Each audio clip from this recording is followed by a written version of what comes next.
നമസ്കാരം, സിറ്റി ന്യൂസിലേക്ക് സ്വാഗതം.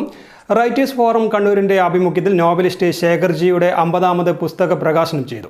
മഹാത്മാ മന്ദിരത്തിൽ കേരള ക്ഷേത്ര കലാ അക്കാദമി മുൻ ചെയർമാൻ ഡോക്ടർ KH സുബ്രഹ്മണ്യൻ ഉദ്ഘാടനം ചെയ്തു. ഒരുപാട് സഹൃദയന്മാരിൽ എത്തിച്ചേർന്നിട്ടുണ്ട്. ഈ സഹൃദയന്മാരുടെ സാന്നിധ്യമാണ് ഈ പുസ്തക പ്രകാശന ചടങ്ങിനെയും ശേഖർജിയുടെ സാഹിത്യ പ്രവർത്തനത്തെയും ഒക്കെ കൂടുതൽ പ്രചോദിപ്പിച്ച് മുന്നോട്ട് കൊണ്ടുപോകേണ്ടത്. അതിന് നിങ്ങളുടെയൊക്കെ കൂട്ടായ സഹകരണം, ഇത്തരം കൃതികളെ ജനമധ്യത്തിൽ എത്തിക്കാൻ വേണ്ടിയിട്ടുള്ള പ്രവർത്തനം, ഇത്തരം കൃതികൾ വായിക്കപ്പെടാൻ വേണ്ടിയിട്ടുള്ള പ്രചോദനം, ഇതൊക്കെ നമ്മുടെ ഓരോരുത്തരുടെയും ഭാഗത്തുണ്ടാകണം.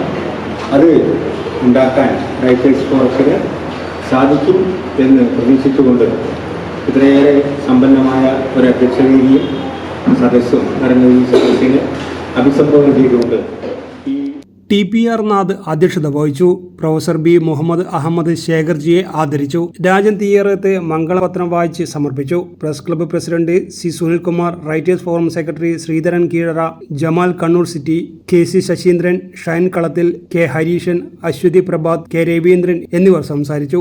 സാഫല്യം, നവജ്യോതി കരുണാകര ഗുരു, പൂങ്കാവനത്തിലെ പൂങ്കുയിൽ, ഡോക്ടർ NK ശശീന്ദ്രന്റെ കാവ്യോപാസന, ശേഖർജിയുടെ തെരഞ്ഞെടുത്ത കഥകൾ ഉൾപ്പെടെ 50ാമത് പുസ്തക പ്രകാശനമാണ് നടന്നത്. യഥാക്രമം TPR Nath, EV Sugathan, doctor NK Saseendran, O Ashok Kumar, Manoj Kattampally എന്നിവർ പ്രകാശനം ചെയ്തു. News desk, city news. കൂടുതൽ വാർത്തകൾ അറിയുവാൻ സിറ്റി ചാനൽ വാട്സ്ആപ്പ് ഗ്രൂപ്പിൽ ജോയിൻ ചെയ്യുക. ഒപ്പം YouTube ചാനൽ സന്ദർശിക്കുക. വാർത്തയുടെ അവസാനിക്കുന്നില്ല. മറ്റൊരു വാർത്തയുമായി വീണ്ടും കാണാം. നമസ്കാരം.